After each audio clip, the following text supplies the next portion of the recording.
wapate kumuua.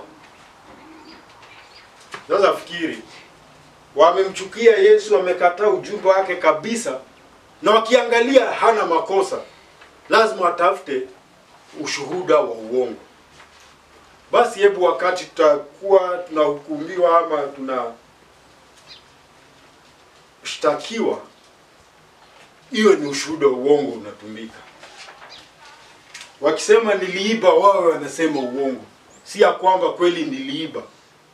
Hapana, hapa ni ushuhuda wa uongo walitafuta dhidi ya Yesu, na ushuhuda wa uongo ndio wanatafuta dhidi ya mtume Paulo.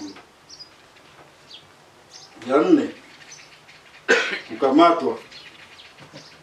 31:2-3 tafadhali. 31:2-3.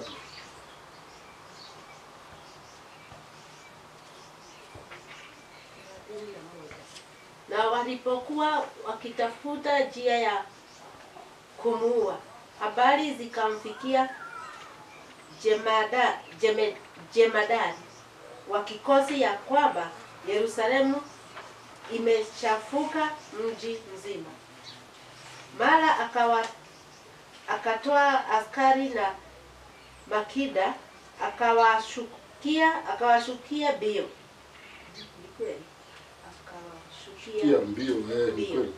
Nao walipomwona jemadari na askari wakaacha kumpiga Paulo.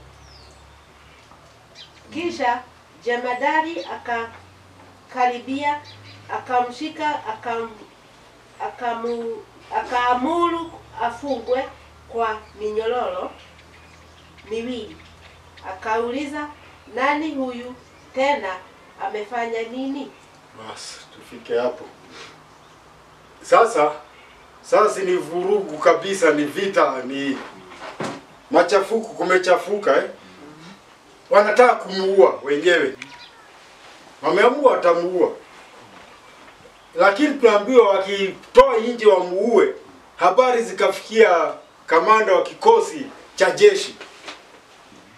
Na niliwaambia kitu kimoja, Warumi hawakuruhusu kwa sheria yao ni fujo. Si hata hapa tumeambiwa fujo, tunajua fujo ni mbaya. Ndio hata ukienda kuomba barua kuwa na mkutano, unaambiwa lazima mushikilie sheria na utengamano, kuwe na amani. Akasikia Yerusalemu kunachomeka, iko vita, ni nini? Si mara moja akachukua maakida na askari, wakaenda mara moja. Na walikuta wanapigwa. Walipoona askari wakajua sasa hawa ni wabaya kutuliko. Si ndio? Si hata hapa tukiwa na fujo tuone GSU wadansi utakuwa kwanza kutoka hapo. Ukiona kikosi cha kuvunja ghasia utakuwa hapo. Huko Tanzania nilisikia walikuwa wanaitwa fanya fujo uone. Ukiona fanya fujo uone, unaenda. Sababu hawaulizi. Na walipoona wamekuja wanajeshi, na wanajua ni wanajeshi wa Rumi ambao hawataki kuona ghasia, tunaambiwa wakaachana na Paulo. Tunaambiwa akafungwa minyororo. Akawauliza, huyu mtu amefanya nini? Na ikakuwa ni nini? Huyu mtu amefanya nini?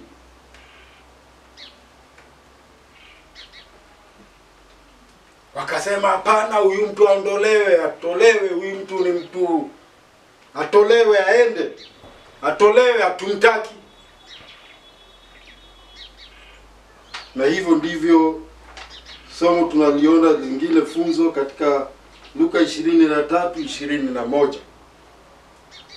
Lakini wakapiga kelele wakisema, msulubishe, msulubishe. Si ni Bwana na Mwokozi wetu Yesu Kristo. Walisema hivyo tu, ilikuwa tu kikundi kama hicho cha fujo. Asulubishwe, asulubishwe. Sasa tukimalizia tunaona kitu kinaitwa Hapo tunamuona akikamatwa, sielewa atakamatwa. Sasa amekamatwa. Tunaona kitu kinaitwa utambulisho. Hebu tusomee 37 mpaka na 8 na 9 hata mpaka 40 tumalize. 37. Naye alipokuwa analetwa ndani ya ngome, Paulo akamwambia jemadari, nina ruhusa nikuambie neno. Naye akasema, je, unajua Kiyunani? Wewe si yule Misri ambaye kabla ya siku hizi aliwafitinisha wale watu 4,000 walioitwa wauaji, akawaongoza jangwani? Paulo akasema, mimi ni mtu wa Kiyunani, mtu wa Tarso, mji wa Kilikia, mwenyeji wa mji usio kuwa mnyonge, na kuomba nipe ruhusa niseme na wenyeji hawa. Basi alipompa ruhusa, Paulo akasimama madarajani, akawapungia mkono wale wenyeji, na ilipokuwa kimya kabisa, akasema nao kwa lugha ya Kiebrania akisema. Ndio. Sasa ni Paulo ameiwekwa minyororo na watu wanasema muondoeni. Akiuliza amefanya nini? Hawasemi. Si ni kelele tu kelele. Paulo akaona ulo kamanda akaona hawa watu wanaweza kufanya madhara. Akamshika Paulo akasema apelekwe kwenye ngome. Ngome ni makao yao, sababu alijua huko hata dhubutu kuingia. Basi akamuuliza, na wewe ni nani? Anasema apelekwe kwenye ngome. Paulo akasema tafadhali, akauliza huyo mkubwa, naweza nikazungumza na wewe? Inaonekana aliongea kwa Kiyunani kwa sababu alimuuliza Allah. Si ameona ni mtu wa fujo. Tena mtu wa fujo amesoma. Ana kwa sababu wale watu wameelimika walikuwa wanazungumza Kiyunani. Akamuuliza Allah, wewe unazungumza Kiyunani? Wewe ni nani? Nilifikiri wewe ni yule Myahudi mmoja alichukua watu 4,000 wauaji wakaenda kunyikani. Hapana, akasema hapana, mimi ni Myahudi kutoka Tarso, na pia mimi ni raia wa mji ambao si mdogo, mji mkubwa. Tafadhali hebu nizungumzie hao. Tunaambiwa Paulo akapewa nafasi awazungumzie, na aliwazungumzia kwa Kiebrania. Mungu akipenda Jumapili ijayo tutasikia vile alivyowazungumzia. Basi Paulo akapewa nafasi awazungumzie. Sasa tunamuona mpaka hapo. Si Bwana Mungu alimwambia atafika Rumi? Tayari amepata askari wa Kirumi kumlinda. Hawa Yahudi walifikiri Paulo anaweza tu kumshika tu hivyo kwa haraka na umpige mawe na muue. Lakini wakaona mambo tofauti. Rumi yenyewe ndiyo inamlinda kwa sababu Rumi ndiyo ilikuwa inatawala Israeli wakati huo. Kwa hivyo sheria ilikuwa ya Kirumi, na akapewa nafasi. Yona 1:6. Utambulisho, tunasoma utambulisho. Basi Nahova akamwendea akamwambia, una nini ewe ulalaye usingizi? Amka ukamwombe Bwana Mungu wako, labda Bwana Mungu huyo atatukumbuka tusipotee. Sinamkumbuka nabii Yona. Ametumwa aende wapi? Nineve, Ninawi. akaamua ataenda wapi? Tarshishi. Sasa wakati meli iko na shida, yeye alikuwa amelala, alienda huko chini kwa akatafuta mahali akalala. Wakitafuta watu wanakumta huyu amelala, wanamuuliza wewe ni nani? Ni swali nzuri. Wakiuliza wewe Robinson, wewe ni nani? Jitambulishe.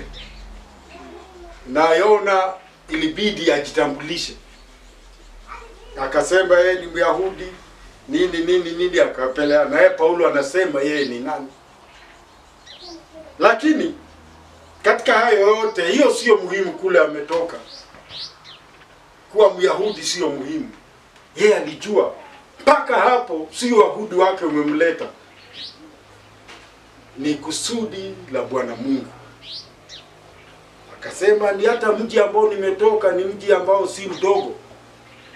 Kwa sababu Paulo alikuwa ni raia wa Rumi. Na baadaye tutaona mara kadhaa aliitisha huo uraia wa haki yake kama Mrumi. Hata kwenda Rumi ilikuwa haki yake kama Mrumi. Kwa hivyo hali zetu zote ambazo tuko nazo Mungu anaweza kutumia kwa kusudi lake. Basi huyo anaulizwa, una nini wewe ulalaye usingizi? Wewe ni mtu aina gani? Watu wanalia iko tabu na wewe umelala. Kwa hivyo hebu tusiwe tumelala wakati hii dunia inaangamia. Wakati hii Kenya yetu sasa nilisikia 75 ya watu wa Kenya walipofanya utafiti wanasema hii Kenya yetu haiendi vizuri. Sijui huko katika hiyo 75 ama wewe unasema inaenda vizuri. Ni wewe kulingana na vile mmepelekana na Kenya, si ndio? Mimi leo nilisikia hii bima ya taifa SHA sasa uruhusi kulipa mwezi mmoja vile watu walikuwa wanalipa. Lazima ulipe mwaka mmoja kwanza mbele ndio utibiwe. Na tuliambia hii serikali ni ya hasla, si ndio? Mtu wa chini aambiwe leta 6,000 saa hii ndio utibiwe. Lakini sisi kama kanisa wengi tumelala badala ya kwenda kwa Mungu na kumuomba. Mungu, hurumia watu wako wanaumia. Saidia.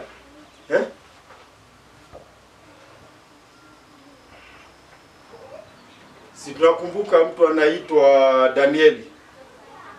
Alishtakiwa ya kwamba anaomba Mungu na mwingine, si ndio?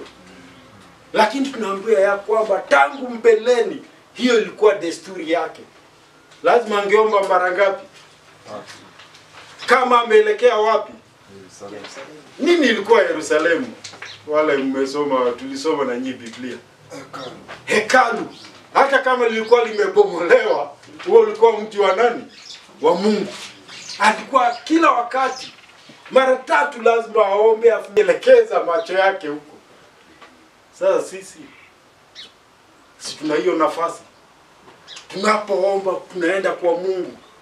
Na sasa tunaambiwa sisi hatuelekei Yerusalemu kwa hekalu. Hapana.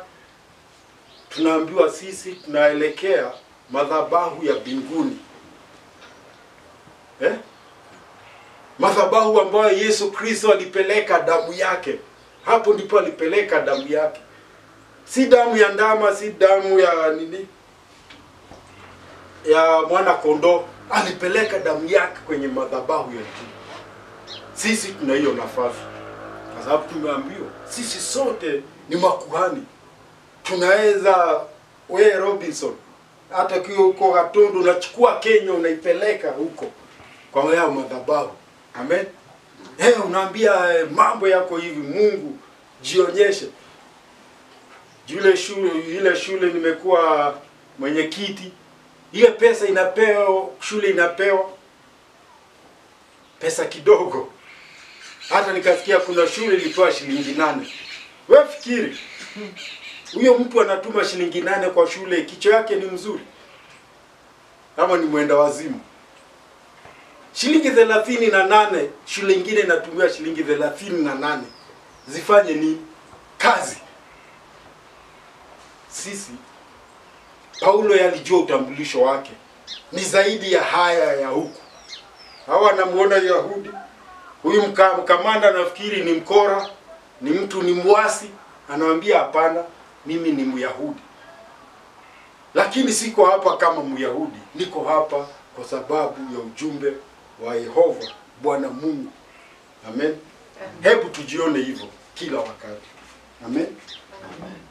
Basi tukimalizia tuangalie funzo. Funzo ni katika, tuangalie jambo la kutafakari, si funzo. Funzo tumeona Matendo 21:19 inasema hivi: na baada ya kuwa mkuu akawaeleza mambo yote moja moja Bwana Mungu aliyoyatenda katika mataifa kwa huduma yake. Hebu efikiri, wewe ukiulizwa ama mimi nikiulizwa nitasema ni nini nimefanya. Wiki iliyopita kuna mtu nimeshuhudia kama huyu Paulo alisema, yeye alieleza mambo moja moja, nikafanya, nikaenda, nikasema, ikakuwa hivi, nikapigwa mawe. Kuna mali alipigwa mawe hata wakafikiri amekufa. Hayo yote anaweza kueleza. Na unasikia mtu anauliza, kwani matanga mnaenda kila siku?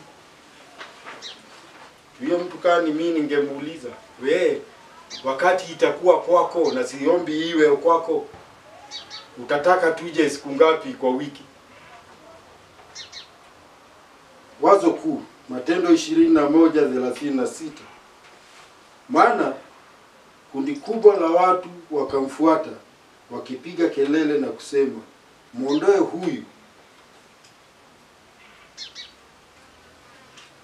Ya kwamba hata haya alijua ndiyo atakutana nayo, lakini akakutana nayo, akakabiliana nayo uso kwa uso bila kuogopa, kwa sababu Yehova Bwana Mungu alikuwa amemtokea akamwambia, niko na wewe na utafika wapi?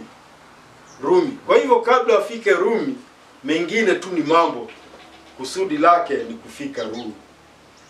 Na sala ambayo tulisema ni sala wewe unafanya ama mimi nafanya ni hii: alipokata shauri letu tukanyamaza tukisema, alipokataa shauri letu tukanyamaza tukisema, mapenzi ya Bwana Mungu na yatendeke. Kila kitu tunafanya, hebu tuseme mapenzi ya Bwana Mungu yatendeke, na tutafute kutenda mapenzi ya Bwana Mungu. Amen. Amen. Yehova Bwana Mungu wetu wabariki sana. Amen.